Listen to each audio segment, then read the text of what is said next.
Hello दोस्तों, Jharkhand talk में आपका स्वागत है। इस वीडियो में हम झारखंड के करंट अफेयर्स को डिस्कस करेंगे और करंट अफेयर्स एमसीक्यू के रूप में है और इसमें मैंने काफ़ी अच्छे करंट अफेयर्स को लिया हुआ है। तो इस वीडियो से आपको जो आने वाला जेपीएससी एग्ज़ाम है उसमें काफ़ी मदद मिलेगी। तो बने रहिए वीडियो के अंत तक, आपको काफ़ी कुछ जानने को मिलेगा। तो चलिए शुरू करते हैं करंट अफेयर्स का सेट नंबर 1। पहला है, वर्ष 2019 में किसे पद्म भूषण से सम्मानित किया गया है। तो यहाँ पूछा गया है कि 2019 में इनमें से किसे पद्म भूषण पुरस्कार से सम्मानित किया गया है। तो ये है कड़िया मुंडा जी। तो इस क्वेश्चन का आंसर है ऑप्शन सी। ये कड़िया मुंडा 8 बार खूंटी लोकसभा क्षेत्र से सांसद रहे हैं। ये यहाँ पर कड़िया मुंडा की तस्वीर है, आप इन्हें देख सकते हैं। ये खूंटी क्षेत्र से 8 बार लोकसभा सांसद रहे हैं, लोकसभा सांसद रहे हैं। और अगर अभी प्रेजेंट की बात करें तो प्रेजेंट में खूंटी से जो लोकसभा सांसद है वो है अर्जुन मुंडा। अर्जुन मुंडा बीजेपी से हैं और ये अभी खूंटी लोकसभा क्षेत्र से सांसद हैं। और अर्जुन मुंडा अभी केंद्रीय मंत्री भी हैं। इन्हें ट्राइबल अफेयर्स मिनिस्टर बनाया गया है, मतलब कि जनजातीय मामलों के ये मंत्री हैं। और हम लोकसभा की बात कर रहे थे तो आपको पता होना चाहिए कि झारखंड से कुल 14 लोकसभा सीट हैं। इनमें है राजमहल, दुमका, गोड्डा, चतरा, कोडरमा, गिरिडीह, धनबाद, रांची, जमशेदपुर, सिंहभूम, खूंटी, लोहरदगा, पलामू और हजारीबाग। और लोकसभा का जो कार्यकाल होता है वो 5 साल का होता है। और झारखंड से कुल 6 राज्यसभा सीट हैं और राज्यसभा का कार्यकाल आपको पता है 6 साल का होता है और प्रत्येक 2 साल में इसके सदस्य चुने जाते हैं। और 2020 में जो राज्यसभा के सांसद बने हैं झारखंड से, उसमें बीजेपी से हैं दीपक प्रकाश और जेएमएम से हैं शिबू सोरेन। और शिबू सोरेन के बारे में आपको पता होना चाहिए कि इनके साथ विनोद बिहारी महतो और एके राय ने मिलकर जेएमएम पार्टी का गठन किया था और इसका गठन किया गया था 4 फरवरी 1973 को। और 1970 में शिबू सोरेन ने सोनोत संथाल समाज का भी गठन किया था। और यहाँ सरयू राय की बात करें तो ये 2019 में जो चुनाव हुआ था उसमें जमशेदपुर ईस्ट से ये विधायक हैं, मतलब कि पूर्वी जमशेदपुर से ये विधायक हैं और ये निर्दलीय चुनाव लड़े थे। और इन्होंने हमारे झारखंड के जो पूर्व सीएम थे रघुवर दास, उनको हराया था। और सरयू राय जी ने भारतीय जन मोर्चा नाम की एक पार्टी भी बनाई है। यहाँ हमने पद्म भूषण पुरस्कार की बात की तो आपको पता होना चाहिए कि 2020 में झारखंड के 2 लोगों को पद्मश्री पुरस्कार दिया गया था। पद्मश्री पुरस्कार, इनमें से एक हैं शशाधर आचार्य। शशाधर आचार्य, इन्हें छऊ गुरु शशाधर आचार्य भी कहा जाता है क्योंकि इन्होंने छऊ नृत्य को पूरे विश्व में पहचान दिलाई है, इसलिए इन्हें 2020 का पद्मश्री दिया गया था। और दूसरे व्यक्ति हैं मधु मंसूरी हंसमुख। मधु मंसूरी हंसमुख, ये नागपुरी संगीतकार हैं और इन्हें नागपुरी गीतों का राजकुमार भी कहा जाता है। तो इन दोनों को 2020 में पद्मश्री पुरस्कार दिया गया था। और 2021 में छुटनी महतो को पद्मश्री पुरस्कार दिया गया है। छुटनी महतो, कहीं कहीं पर इनका नाम आपको छुटनी देवी भी दिखेगा। तो इनको 2021 का पद्मश्री पुरस्कार दिया गया है। ये छुटनी महतो सोशल वर्कर हैं और इन्होंने खासकर डायन प्रथा के विरुद्ध काफ़ी ज़्यादा काम किया है, तो इसी कारण इनको 2021 का पद्मश्री दिया गया है। तो इस क्वेश्चन में पूछा गया था कि 2019 में पद्म भूषण किसको दिया गया है, तो ये हैं कड़िया मुंडा जी। तो इस क्वेश्चन का आंसर है ऑप्शन सी, कड़िया मुंडा। दूसरा क्वेश्चन है, साहिबगंज बंदरगाह का नाम बदलकर क्या रखा गया है। तो ये रखा गया है अटल बिहारी वाजपेयी बंदरगाह। तो इस क्वेश्चन का आंसर है ऑप्शन बी, अटल बिहारी वाजपेयी बंदरगाह नाम रखा गया है साहिबगंज बंदरगाह का नाम बदलकर। और नाम बदलने से रिलेटेड आपको पता होना चाहिए कि झारखंड के कुछ मेडिकल कॉलेजों का नाम बदला गया है। जैसे कि पलामू मेडिकल कॉलेज का नाम मेदिनी राय मेडिकल कॉलेज कर दिया गया है और हजारीबाग मेडिकल कॉलेज का नाम शेख भिखारी मेडिकल कॉलेज कर दिया गया है और दुमका मेडिकल कॉलेज का नाम फूलो जानो मेडिकल कॉलेज कर दिया गया है। और इसके अलावा जो Pataliputra medical college and hospital है उसका भी नाम शहीद निर्मल महतो मेडिकल कॉलेज एंड अस्पताल कर दिया गया है। और अभी हाल ही में देवघर एयरपोर्ट काफ़ी चर्चा में रहा है इसके नाम की वजह से। हमारे झारखंड के सीएम हेमंत सोरेन ने इस एयरपोर्ट का नाम बाबा वैद्यनाथ एयरपोर्ट रखने की मांग की है, जबकि केंद्र सरकार ने पहले ही घोषणा कर दी थी कि इस देवघर एयरपोर्ट का नाम अटल बिहारी वाजपेयी के नाम पर रखा जाएगा। 10वें प्रधानमंत्री थे और इनके नाम पर रांची में एक पार्क की स्थापना की गई है और उसका नाम रखा गया है अटल बिहारी स्मृति पार्क। और साहिबगंज की बात करें तो ये साहिबगंज झारखंड के संथाल परगना प्रमंडल का एक जिला है और ये झारखंड के एकमात्र ऐसा जिला है जहाँ से गंगा नदी बहती है। तो इसमें पूछा गया था कि साहिबगंज बंदरगाह का नाम बदलकर क्या रखा गया है, तो वो है अटल बिहारी वाजपेयी बंदरगाह। तो इस क्वेश्चन का आंसर है ऑप्शन बी, अटल बिहारी वाजपेयी बंदरगाह। अगला क्वेश्चन है, सुजलाम सुफलाम योजना की शुरुआत झारखंड के किस शहर से की गई है? तो यहाँ सुजलाम सुफलाम योजना के बारे में पूछा गया है। तो इसके बारे में आपको बता दूं कि ये जल संरक्षण से संबंधित योजना है और इस योजना की शुरुआत 2019 में दुमका से की गई थी। दुमका से 2019 में जो उस समय के सीएम थे रघुवर दास, उनके द्वारा इस योजना की शुरुआत की गई थी और इस योजना के तहत झारखंड में 5000 तालाबों का पुनर्निर्माण करने का लक्ष्य रखा गया था और इस योजना को 2 जिलों में ट्रायल के रूप में शुरू करना था, यानी कि पायलट प्रोजेक्ट के तौर पर 2 जिलों में इसकी शुरुआत की जानी थी। एक जिला है दुमका और दूसरा जिला है खूंटी और इस योजना की शुरुआत दुमका से ही की गई थी। तो इसलिए इस क्वेश्चन का आंसर है ऑप्शन डी, दुमका। और दुमका की बात करें तो दुमका के बारे में आपको पता होना चाहिए कि यहाँ झारखंड का पहला दुग्ध प्रौद्योगिकी महाविद्यालय खोला गया है और उसका नाम रखा गया है फूलो जानो मुर्मू दुग्ध प्रौद्योगिकी महाविद्यालय। फूलो जानो मुर्मू दुग्ध प्रौद्योगिकी महाविद्यालय, ये झारखंड का पहला दुग्ध प्रौद्योगिकी महाविद्यालय है जो कि दुमका के हंसडीहा में खोला गया है। दुमका में एक जगह है हंसडीहा, वहाँ पर ये खोला गया है। और इसके अलावा दुमका में बांस पार्क की भी स्थापना की गई है। बांस पार्क यानी कि बैम्बू पार्क, और बैम्बू से रिलेटेड ही दुमका में bamboo centre of technology and design की भी स्थापना की गई है। और यहाँ हजारीबाग दिया गया है।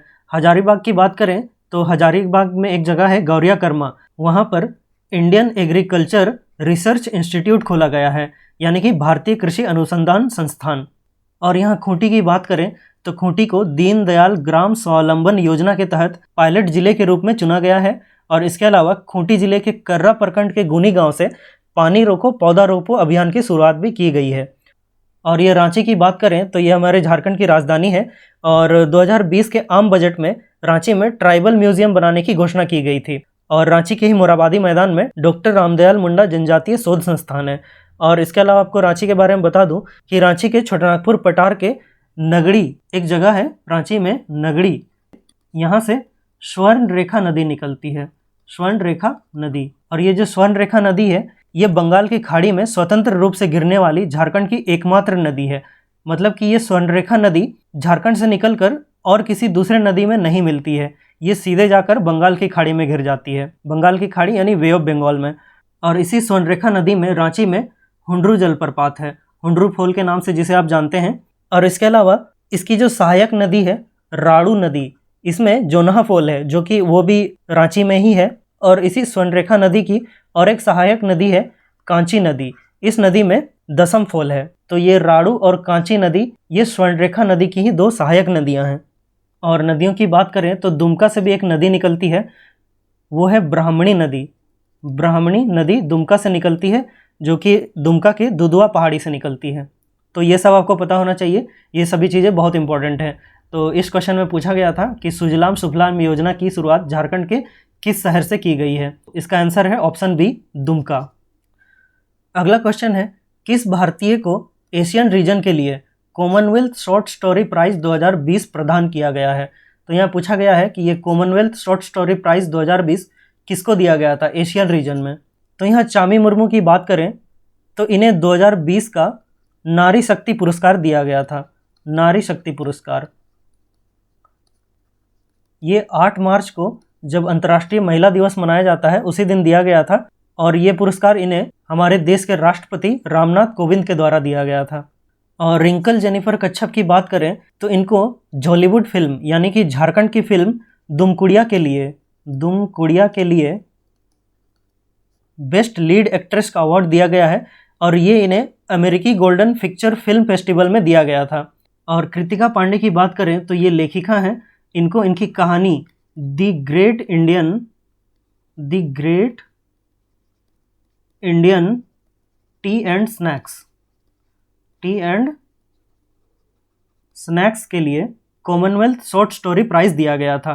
तो इस क्वेश्चन का आंसर है ऑप्शन सी, कृतिका पांडे। इन्हें ही एशिया रीजन के लिए कॉमनवेल्थ शॉर्ट स्टोरी प्राइज 2020 दिया गया था और ये इन्हें दिया गया था the great Indian T and snacks के लिए। तो ये भी बहुत इंपॉर्टेंट है, ये आपको याद रखना है। अगला क्वेश्चन है, पेरिस में आयोजित तीरंदाजी वर्ल्ड कप में किस भारतीय ने 3 स्वर्ण पदक जीते हैं? तो ये तो आपको पता ही होगा, यहाँ आपने ये तस्वीर भी देख ली होगी, ये है दीपिका कुमारी। तो इस क्वेश्चन का आंसर है ऑप्शन ए, दीपिका कुमारी। इन्होंने पेरिस में हो रही तीरंदाजी वर्ल्ड कप में 3 स्वर्ण पदक जीते थे और पेरिस के तीरंदाजी वर्ल्ड कप में इनके साथ कोमोलिका बारी भी थी। ये भी झारखंड की तीरंदाज हैं। इन्होंने रिकर्व टीम मैच में, जिसमें कि 3 प्लेयर होते हैं, 3 प्लेयर में दीपिका कुमारी, कोमोलिका बारी और एक थी अंकिता भगत। अंकिता भगत ये झारखंड की नहीं है, पर इन तीनों ने मिलकर रिकर्व टीम में गोल्ड जीता था। और यहाँ ये सलीमा टेटे और निकी प्रधान का नाम दिया गया है। तो ये दोनों झारखंड की हॉकी खिलाड़ी हैं और इस बार टोक्यो में जो ओलंपिक्स हो रहे थे उसमें इंडिया टीम की ओर से ये दोनों भी शामिल थी और इस बार इंडियन वुमेन्स हॉकी टीम ने ओलंपिक में काफ़ी अच्छा प्रदर्शन किया। इसके लिए हमारे झारखंड के सीएम हेमंत सोरेन ने इन दोनों को 50-50 लाख रुपए का चेक दिया है और साथ में लैपटॉप, मोबाइल और स्कूटी वगैरह भी इन दोनों को सीएम के द्वारा दिया गया है। तो ये चारों खिलाड़ी जो हैं इस बार काफ़ी ज़्यादा न्यूज़ में रहे हैं, तो इनके बारे में आपको पता होना चाहिए। और दीपिका कुमारी की बात करें तो इनको 2012 में अर्जुन अवार्ड दिया गया था और इसके बाद 2016 में इनको पद्मश्री भी दिया गया है। पद्मश्री पुरस्कार 2016 में दीपिका कुमारी को दिया गया है। और खिलाड़ियों की बात कर रहे हैं तो झारखंड के एक क्रिकेट खिलाड़ी हैं महेंद्र सिंह धोनी। इन्हें तो आप सभी जानते ही हैं। तो इनके बारे में आपको पता होना चाहिए कि इनको 2009 में पद्मश्री दिया गया था। पद्मश्री इनको 2009 में दिया गया था और 2018 में इनको पद्म भूषण दिया गया है। पद्म भूषण 2018 में दिया गया है महेंद्र सिंह धोनी को। तो इस क्वेश्चन का आंसर है ऑप्शन ए, दीपिका कुमारी। दीपिका कुमारी ने 3 स्वर्ण पदक जीते हैं तीरंदाजी वर्ल्ड कप में, जो कि पेरिस में हो रहा था।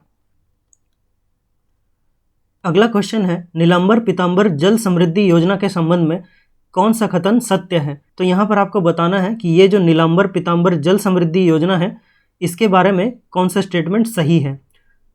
तो पहला स्टेटमेंट है, इस योजना के तहत 5 लाख बंजर भूमि का संवर्धन किया जाएगा। तो ये स्टेटमेंट सही है।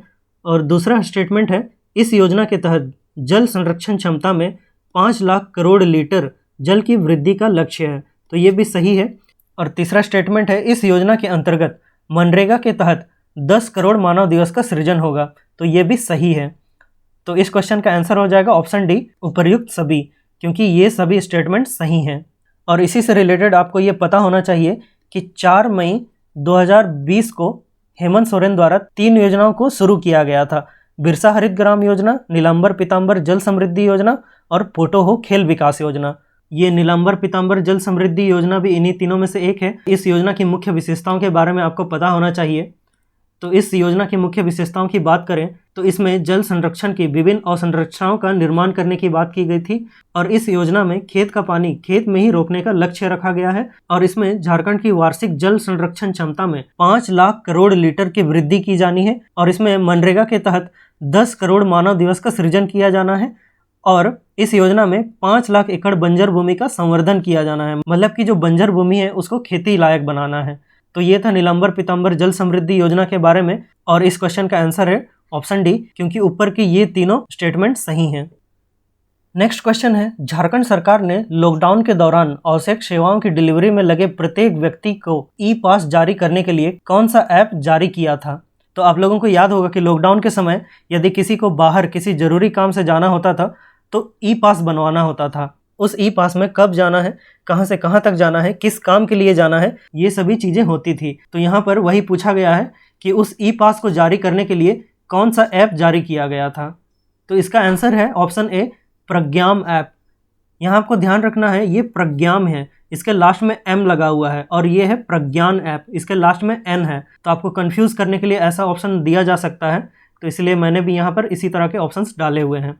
और इस प्रज्ञाम ऐप को 30 मार्च 2020 को जारी किया गया था, 30 मार्च 2020। और ऐप्स की बात कर रहे हैं तो आपको झारखंड के और एक ऐप के बारे में पता होना चाहिए, ये है क्रिकेटोर ऐप। क्रिकेटोर ऐप ये ऐप झारखंड के फेमस क्रिकेट खिलाड़ी MS धोनी और उनके दोस्त जो हैं मिहिर दिवाकर उनके द्वारा जारी किया गया है। ये क्रिकेटॉर ऐप, ये क्रिकेट कोचिंग ऐप है। तो इस क्वेश्चन का आंसर है ऑप्शन ए, प्रज्ञाम ऐप। अगला क्वेश्चन है, स्वास्थ्य विकास सूचकांक 2019 में देश भर के राज्यों में झारखंड का कौन सा स्थान था? तो यहाँ पूछा गया है कि झारखंड का पूरे देश भर में स्वास्थ्य विकास सूचकांक 2019 में कौन सा स्थान था? तो इस क्वेश्चन का आंसर है ऑप्शन बी, 26वां स्थान था। और ये स्वास्थ्य विकास सूचकांक आपको पता होना चाहिए कि ये नीति आयोग के द्वारा जारी किया जाता है, नीति आयोग। और नीति आयोग के द्वारा ही सस्टेनेबल डेवलपमेंट गोल इंडेक्स भी जारी किया जाता है, जिसे हम SDG इंडेक्स भी कहते हैं। और 2020-21 के सस्टेनेबल डेवलपमेंट गोल इंडेक्स में झारखंड का 27वां स्थान था। झारखंड का 27वां स्थान था 2020-21 के SDG इंडेक्स में। और इसके अलावा आपको करप्शन इंडेक्स 2019 के बारे में पता होना चाहिए। इसमें झारखंड का 3रा स्थान था। झारखंड 3rd नंबर पे था करप्शन इंडेक्स 2019 में। और इसके अलावा ग्रीन पीस इंडिया द्वारा जारी वायु प्रदूषण की रिपोर्ट की बात करें तो पूरे देश में झारखंड का जो झरिया है सबसे ज़्यादा प्रदूषित इलाका है और दूसरे स्थान पर है धनबाद। तो झरिया जो है वो पहला सबसे ज़्यादा प्रदूषित इलाका है पूरे देश में ग्रीन पीस इंडिया की रिपोर्ट के अनुसार, और दूसरा सबसे ज़्यादा प्रदूषित शहर है धनबाद। और इसी रिपोर्ट में हमारे झारखंड की राजधानी रांची की बात करें तो रांची का नंबर 77 था। मतलब कि रांची वायु प्रदूषण में पूरे देश में 77वें नंबर पर था। तो झारखंड की ये सभी रैंक्स आपको पता होने चाहिए, ये बहुत ज़्यादा इंपॉर्टेंट हैं। और इस क्वेश्चन में पूछा गया था कि स्वास्थ्य विकास सूचकांक 2019 में झारखंड का कौन सा स्थान था? तो ये था 26वां स्थान। इस क्वेश्चन का आंसर है ऑप्शन बी, 26वां स्थान। अगला क्वेश्चन है, झारखंड की नई कैबिनेट 2020 में सबसे युवा मंत्री कौन है? तो यहाँ नई कैबिनेट जो 2020 में बनी है उसके बारे में पूछा गया है कि इसमें सबसे युवा मंत्री कौन है? तो ये है हेमंत सोरेन। ये हमारे मुख्यमंत्री हैं। तो इस क्वेश्चन का आंसर है ऑप्शन बी, हेमंत सोरेन। ये सबसे युवा मंत्री हैं। और अगर पूछा जाए कि सबसे उम्रदराज मंत्री कौन है तो वो है रामेश्वर उरांव। ये झारखंड कैबिनेट के सबसे उम्रदराज मंत्री हैं। और हेमंत सोरेन की बात करें तो 2019 के चुनाव में ये 2 जगह से चुनाव लड़े थे, दुमका और बरहेट, और दोनों ही जगह से ये चुनाव जीत गए थे। तो इन्होंने दुमका की सीट को छोड़ दिया था और बरहेट विधानसभा क्षेत्र से इन्होंने मुख्यमंत्री पद की शपथ ली थी। तो इसी कारण दुमका का सीट खाली रह गया था। और झारखंड में और एक सीट खाली हुआ था, बेरमो। यहाँ के जो विधायक थे राजेंद्र प्रसाद सिंह, उनका निधन हो गया था। तो इन्हीं 2 सीटों पर बाद में उपचुनाव कराया गया था। और उपचुनाव में दुमका से जो विधायक बने वो बने बसंत सोरेन। ये हेमंत सोरेन के ही छोटे भाई हैं। और बेरमो से जो विधायक बने, यानी कि बेरमो से जो चुनाव जीते, वो थे कुमार जयमंगल। और यहाँ ये जगन्नाथ महतो की बात करें तो वर्तमान में ये झारखंड के शिक्षा मंत्री हैं। ये अभी शिक्षा मंत्री हैं। और इसके अलावा इन्हें मद्य निषेध विभाग का भी मंत्री बनाया गया है। और जगन्नाथ महतो जो हैं ये डुमरी विधानसभा क्षेत्र से विधायक हैं। और चंपाई सोरेन की बात करें तो ये अनुसूचित जनजाति, अनुसूचित जाति एवं पिछड़ा वर्ग कल्याण विभाग के मंत्री हैं। और साथ ही परिवहन विभाग भी इनके अंतर्गत है। और ये सरायकेला से विधायक हैं। और बन्ना गुप्ता की बात करें तो ये झारखंड के स्वास्थ्य मंत्री हैं। और साथ ही इनको आपदा प्रबंधन विभाग भी सौंपा गया है। और ये बन्ना गुप्ता कांग्रेस से विधायक हैं। और ये जमशेदपुर वेस्ट से विधायक हैं, जमशेदपुर वेस्ट। और जमशेदपुर ईस्ट से जो विधायक हैं उनका नाम है सरयू राय। आपने उनका नाम सुना ही होगा, वो निर्दलीय लड़े थे। तो जमशेदपुर ईस्ट से विधायक हैं सरयू राय। और इसी क्वेश्चन से रिलेटेड आपको एक चीज़ बता दूं कि अगर पूछा जाता है कि झारखंड कैबिनेट की एकमात्र महिला मंत्री कौन है तो वो है जोबा मांझी। एकमात्र महिला मंत्री हैं जोबा मांझी। और ये मनोहरपुर विधानसभा क्षेत्र से विधायक हैं। तो इस क्वेश्चन में सबसे युवा मंत्री के बारे में पूछा गया था, तो वो हैं हमारे CM हेमंत सोरेन। अगला क्वेश्चन है, झारखंड के किस चित्रकला को GI टैग दिया गया है? तो ये काफ़ी ज़्यादा इंपॉर्टेंट क्वेश्चन है, इसके बारे में तो आपको पता होना ही चाहिए। तो यहाँ ऑप्शन ए है सोहराई, ऑप्शन बी है कोहबर, या ऑप्शन सी है ए और बी दोनों। तो इस क्वेश्चन का आंसर होगा ऑप्शन सी, ए और बी दोनों। ये सोहराय और कोहबर इन दोनों चित्रकला को मई 2020 में जीआई टैग दिया गया था और ये दोनों कला आपको झारखंड के मुख्यतः हजारीबाग जिले में देखने को मिलते हैं, हजारीबाग जिला में। और आपको बता दूं कि ये झारखंड को किसी भी श्रेणी में मिलने वाला पहला जीआई टैग है, मतलब कि इसके अलावा झारखंड को और किसी भी चीज़ में जीआई टैग नहीं मिला है। और साथ ही आपको ये भी पता होना चाहिए, जब सोहराय और कोहबर को जीआई टैग दिया गया था तो उसी के साथ में तेलंगाना के तेलिया रुमाल को भी जीआई टैग दिया गया था।